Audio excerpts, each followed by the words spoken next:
There's three property categories in net lease investing. We've got fee simple, we've got ground leases, and we've got leaseholds. What are the difference?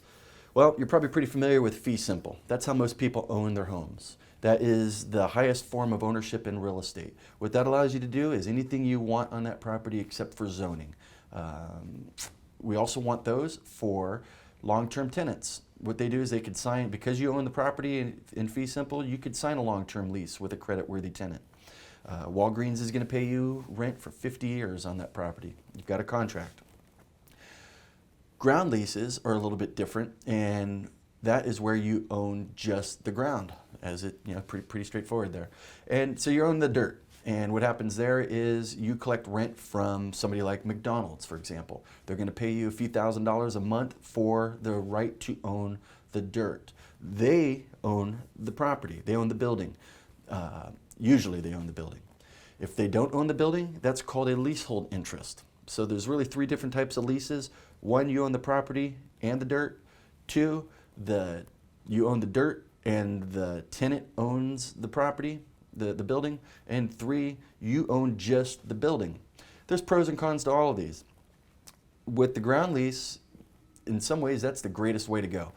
You have nothing to worry about. You don't own a building, no structure. You're just collecting rent for dirt every month.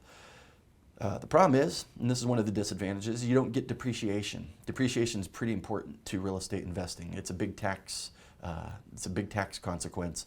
Something you want to talk to your CPA about. If depreciation is important to you, you're going to probably not want a ground lease.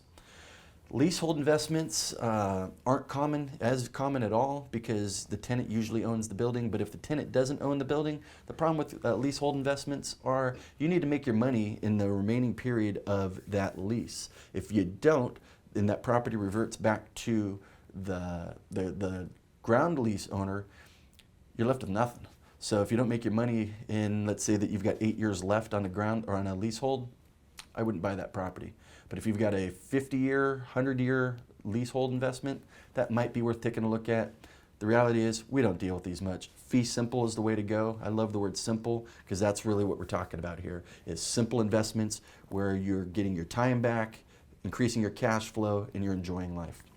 We'll talk more about it, but if you want to learn more, go to my website, www.beaubien.com. That's BEAUBIEN.com. Have a good day.